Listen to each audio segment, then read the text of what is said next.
ഈ മനസ്സിൽ വിഷമം ഉണ്ടായ പല മുഹൂർത്തങ്ങളും എം ജി ശ്രീകുമാർ ഒരു പോസ്റ്റ് ഇട്ടിരുന്നല്ലോ.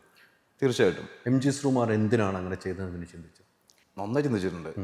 അദ്ദേഹം എൻ്റെ ഗുരുവാണല്ലോ. സ്റ്റാർ സിംഗറിൽ ഞാൻ പാടാൻ പോകുമ്പോൾ എം ജി സാറും ശരത് സാറും ഉഷാ ദീദിയും ഇവരെന്ന് പറഞ്ഞാൽ നമ്മൾ സിനിമയിലോ അല്ല ടി വിയിൽ മാത്രം കണ്ട 3 വ്യക്തികൾ നമ്മുടെ ഫ്രണ്ടിൽ വന്നിരിക്കുന്നു എൻ്റെ പാട്ട് ജഡ്ജ് ചെയ്യാൻ. ശ്രീകുമാർ സാർ വളരെ ക്ലോസ് ആയിരുന്നു. അതിനുശേഷം ഞാൻ ഫ്ലവേഴ്സ് ടി വിയിൽ ഒരു പരിപാടിക്ക് അദ്ദേഹത്തിൻ്റെ പരിപാടി ഞാൻ അദ്ദേഹം കൂടെ നിലാവിൻ്റെ നീലഭസ്മം ആ സോങ് ഏതോ പാടി. എൻ്റെ ശിഷ്യനാണെന്ന് എല്ലായിടത്തും സാറ് പറയാറുണ്ട്. ഞാൻ ആദ്യമായി ചെയ്ത സിനിമ ജോസഫിനോടൊപ്പം ഇറങ്ങിയ സിനിമയാണ് നിത്യഹരിത നായകൻ. എനിക്ക് ആദ്യമായിട്ട് അഡ്വാൻസ് കിട്ടിയ പടമാണ്. ആ സിനിമയ്ക്ക് വേണ്ടി ആദ്യമായിട്ടൊരു പ്ലേ ബാക്ക് സിംഗർ ഞാൻ പാടിപ്പിക്കുന്നത് എം ജി സാറിനെയും സുജാത ചേച്ചിയും കൂടെ.